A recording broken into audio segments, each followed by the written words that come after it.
I think leadership, good leadership, involves compassion and critical thinking and courage. And we're a profession that is filled with compassion. People do this work because they care so much. And it's what keeps us here year after year. It's what drives us, makes us good at what we're doing. But the critical thinking and the courage part is where you really move into leadership. And it's essential. When people tell me they've come into the profession because they love working with children and they basically don't want to have to think about the big world. It seems like this protected place where you can just think about little kids who are so lovely and you love them, and you're not going to have to deal with grown-ups, and you're not going to have to deal with systems, and you're not going to have to think big. Basically, they're in the wrong profession. This is not the field for you if that's what you want. If you care about children, you have to care about their families. We're transitory. Maybe 2 years in a child's life, usually 1, but their family's forever. And the family does all they know how to do under the conditions they live in.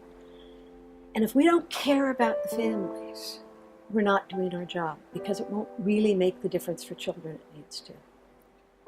And caring for families means you've got to care about the conditions under which families live, the conditions under which families parent. And it's that big picture, that understanding how issues of what it means when families have to hold down 3 jobs in order to keep a roof over their head.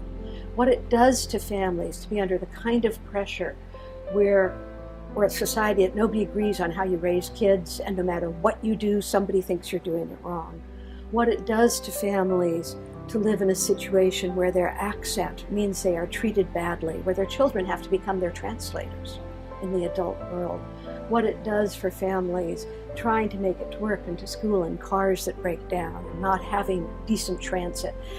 We have to care about those things if we care about children. We have to care about that context in which parenting happens.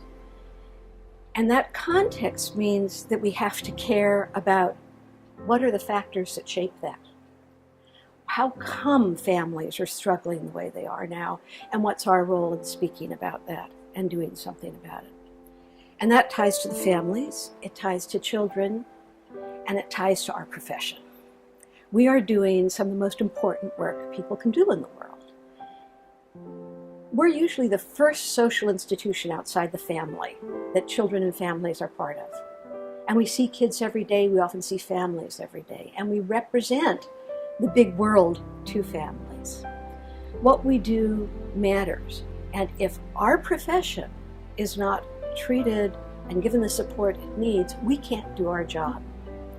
And if we care about kids, we have to care about our profession. We have to know that turnover of staff is incredibly destructive to children. They just begin to trust, they just begin to know us, and we leave.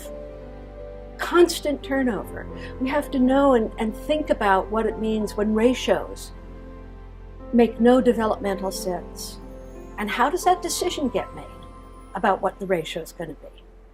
We have to be really proud of the work we do and what we know, enough so to say that when there's not enough staff to check in with parents every day, to have that daily conversation, when there's not enough staff to be able to keep really decent records on kids, when there's not enough staff for a home visit, when there's not enough staff to sit and talk to a despairing parent, we can't do our job. What we know is right. And those issues of the conditions under which we work, the wages we receive, the conditions we work, the ratios, we have got to understand, how does that get decided? Who decides it, and where is our voice in that decision? Because we care about kids, because we really want to do it right by children. Developing leadership means helping to move the profession. It means helping us do the job we know how to do and can do with the right kinds of support. And that means developing a voice, being able to speak out. There's that wonderful bumper sticker I've seen which says, "Speak your mind even if your voice shakes." It's like any other muscle. You practice and you get better and better at saying what needs to be said. And it comes in lots of places. It means you write letters to the editor. It means you talk to your church board if they're sponsoring a school. It means that you know the names of your local representatives to the state and the federal government and the city government. You actually know who they are, you have their address, and you have their phone numbers written on the wall in the classroom. It means you get good at picking up the phone and calling and saying, this doesn't work. It's got to be done this way. You don't have to be an expert on everything, but you are an expert on little kids in group care. And you can say, I teach 2-year-olds. I know this doesn't work.